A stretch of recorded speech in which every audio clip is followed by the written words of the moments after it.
Hello everybody, Doug here, Ellis Car Customs, where there's nothing like careful planning, and this is nothing like careful planning. I got my boys, both of them today. Usually they take turns, but today we got both of them.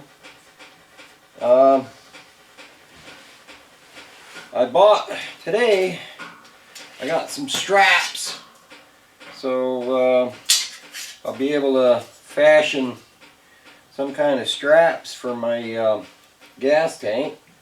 I don't know if we'll get to it today, but it was the first time I saw pieces in there that would be long enough to do it. I mean, these are actually way longer than I need, but before they were only having like 3-foot sections of it, and I knew those wouldn't be long enough.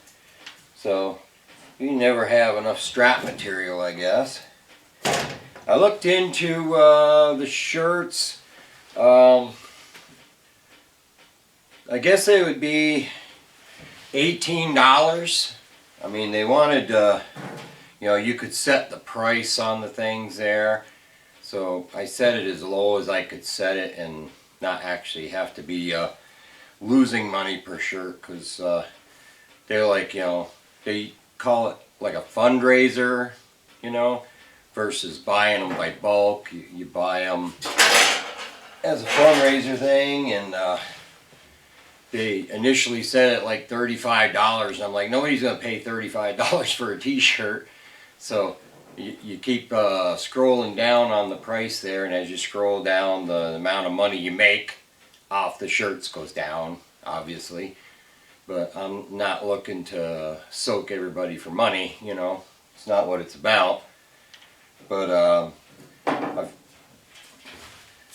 if I set it like, geez, you're tearing up the place, buddy.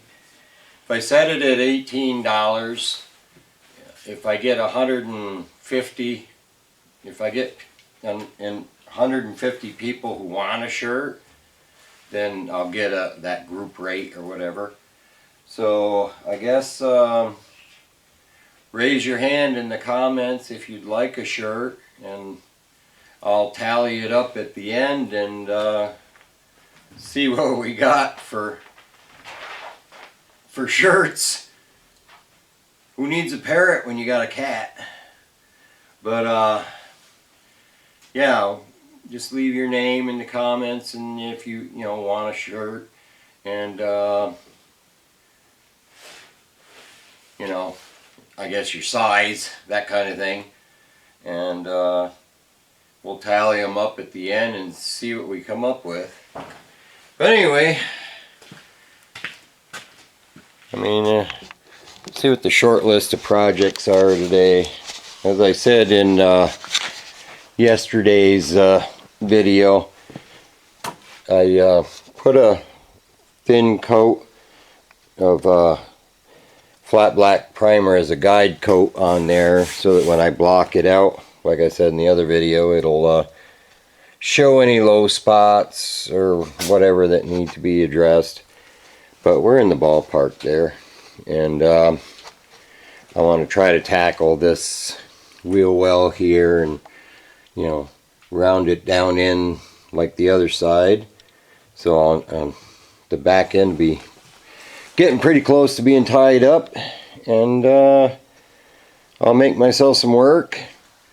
The boys probably won't be bothered by it, and I'll bring you back when I got something going on. Alright, so our goal here, if the cat don't get in the way, is to do to this side what we did to this side. Make some relief cuts and kind of pound it down into shape to round it on to there. So yeah, we're gonna make some cuts here. We'll try not to cut our cat's legs off, but yeah, we'll make some cuts, and then we'll fold it down onto the existing wheel well and go from there. But I'll show you how that goes. So we made some cuts, and we're slowly working the thing into the roundness of the two-door wheel well. As I go along, I hammer the thing down into shape, tack it, move a little further, hammer it into shape, tack it. So we're starting to smarten it up. I'll bring you back when I get a little further. There, so now we've got it just about rounded on to there.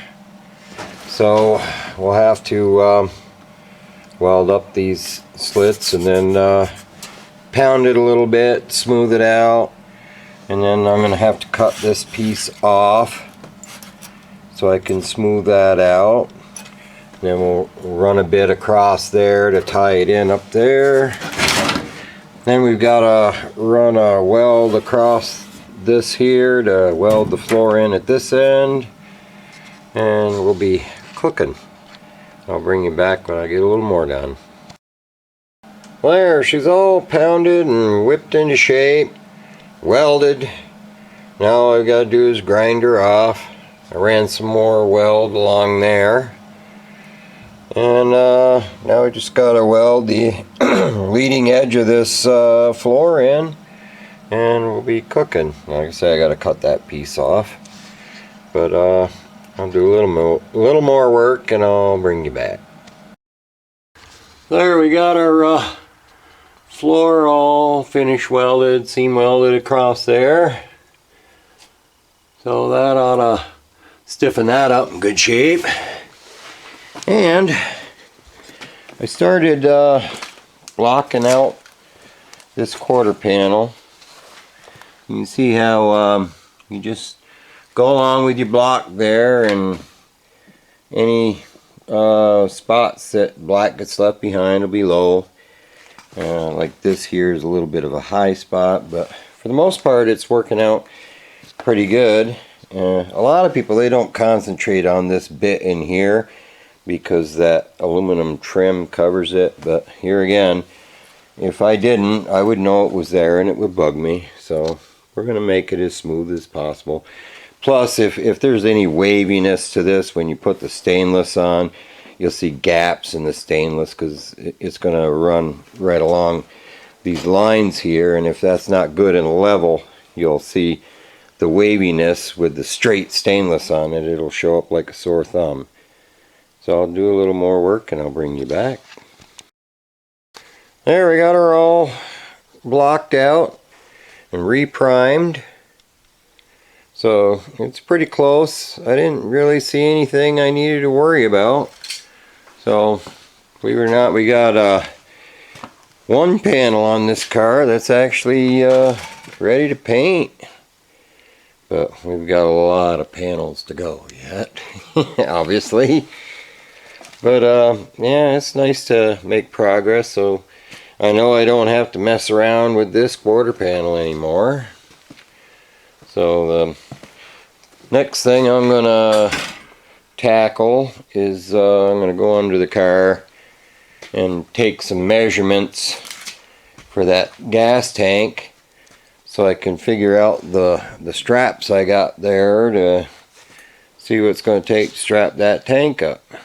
But maybe I'll take you under there and show you what I'm planning. So I decided I'd start DAing off the top of this roof just to see if, you know, I'm going to have any issues to deal with. Basically, I'm using a 180 grit.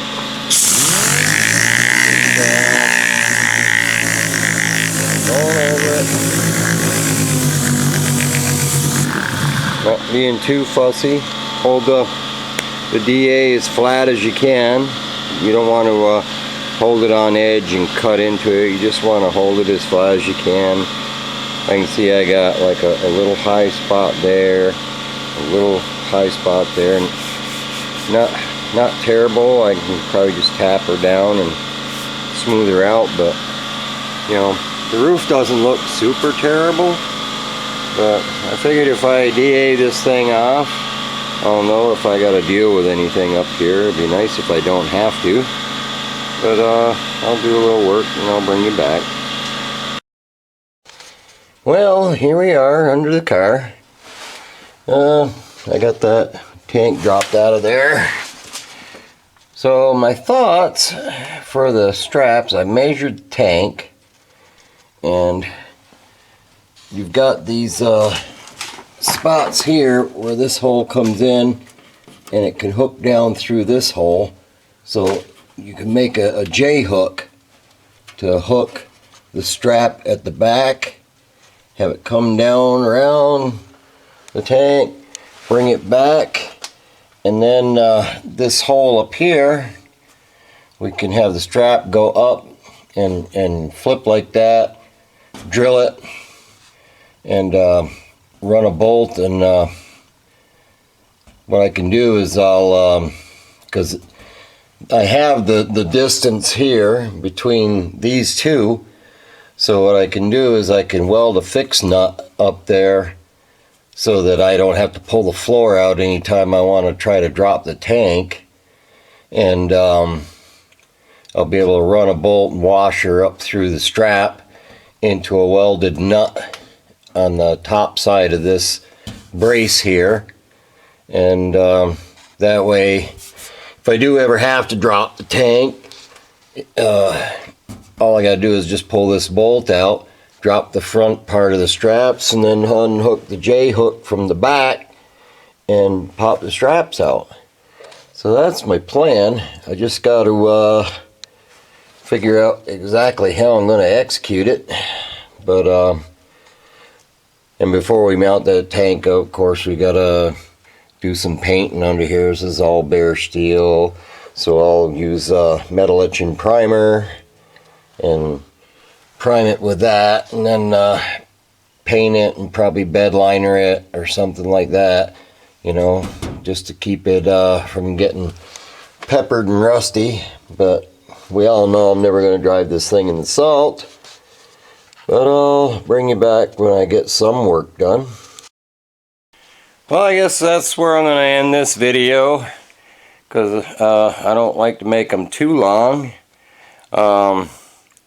Plus, you know, gotta have something for the next video, right? You know, we're making work. So, like I say, we got a little done, and hopefully we get a little more done. I want to thank everybody who is commenting and liking and subscribing and watching, and I'm just amazed that there's as much interest as there is in this project, and I appreciate it. And till next time, I hope you all take care of yourselves, and we'll see you. Take care.